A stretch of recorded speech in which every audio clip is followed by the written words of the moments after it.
کبھی مایوس نہ ہونا اللہ سے کہ میں اتنے گناہ کرتا ہوں، اللہ کیسے معاف کرے گا؟ اللہ بڑا کرے. اللہ کھانے دار نہیں ہے، مہربان ہے، دوست ہے، ہمارا دوست ہے.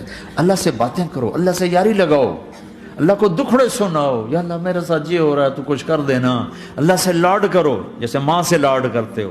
وہ نہیں تھا چرواہا موسیٰ علیہ السلام نے سنا، کہہ رہا اللہ سیاں تو آویں آ تیری جواں کڈاں، تین تیل لاواں، تین کنگھی کراں، تین روٹی کھواواں، تین دودھ پواواں. یہ اللہ سے باتیں کر رہا. تو موسیٰ علیہ السلام نے اس کو بدبخت یہ کیا کہہ رہا ہے؟ کہہ رہا ہے یا اللہ تو میرے پاس آ، میں تمہیں تیل لگاؤں، تیری جوئیں نکالوں، تیری کنگھی کروں، تجھے بکری کا دودھ پلاؤں. تو وہ تو بیچارہ ڈر کے رونے بیٹھ گیا. جب موسیٰ علیہ السلام طور پر آئے تو موسیٰ علیہ السلام سے اللہ نے کہا موسیٰ تو نے تو میرا یار ہی مجھ سے دور کر دی، مجھے تو اس کی باتیں بڑی اچھی لگتی تھی. تو نہیں یہ کیا، جا اس کو خوش کر کے جیسے ناراض کر کے آیا. میرے نبی مسجد میں صحابہ ہنس رہے تھے تو آپ نے فرمایا جو میں جانتا ہوں تم جانو تو تمہارا ہنسنا بند ہو جائے، رونا زیادہ ہو جائے. تو سب صحابہ نے زاروں قطار رونا شروع کر دیا.